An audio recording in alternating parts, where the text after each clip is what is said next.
Hi, my name's Bob Grinier, and today I'm asking about inconvenient reality. When what you think you know is challenged by what you see.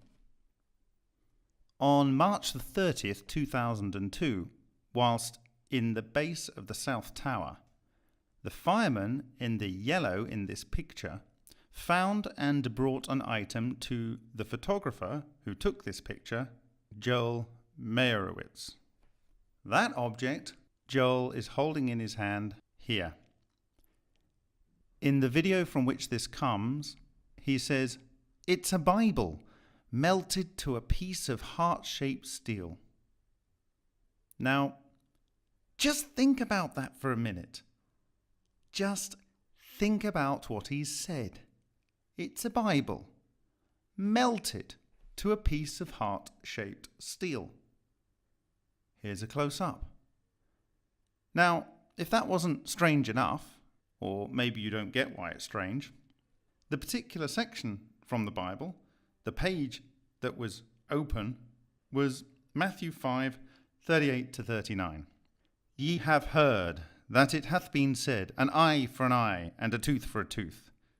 But I say unto you, that ye resist not evil, but whosoever shall smite thee on thy right cheek, turn to him the other also." So, of course, this struck the photographer as quite profound. What struck me as profound was that he said that this Bible was melted to a piece of steel. Really? Paper ignites at 451 degrees Fahrenheit or 233 degrees C, and there are some steels that can soften and melt at around 2500 degrees Fahrenheit or 1370 degrees C. For this to actually have been melted together, the paper would have ignited, or at least be a little bit brown. I mean, doesn't it strike you as a little bit odd?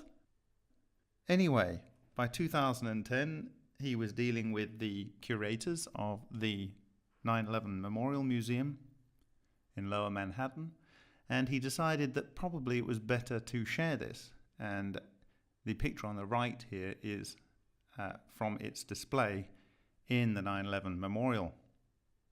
Now, there are those that say that there were 45,000 filing cabinets in the Twin Towers, and that the paper survived. Isn't that a little bit bizarre?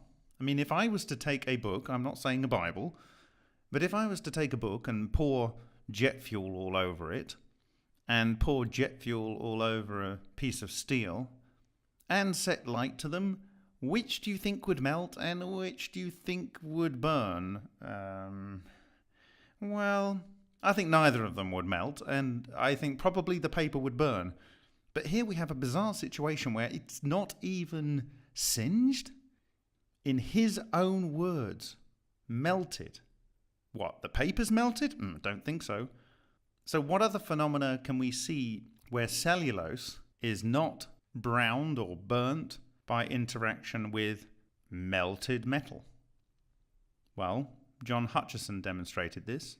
And here is a John Hutchison sample on the left. And it's a piece of aluminium, and in it there is an irregular shaped piece of wood that went into the middle, and it's been cut open. You can see the cut lines of the jigsaw have cut through both the wood and the aluminium alike in each place that there is a cut, and it's very irregular.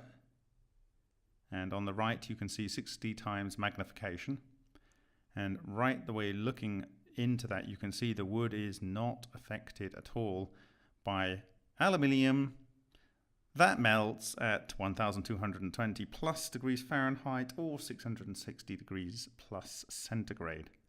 So we have the Bible melted into a piece of steel, and we have wood melted into a piece of aluminium.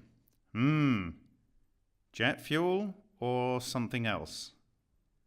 This is an inconvenient reality. It's something where you think you know how it was done, but it's challenged by hard facts. The links to the video showing Joel Meyerowitz and the Bible, and to the Hutchison sample and 60 times and 100 times close-up are given in the video description.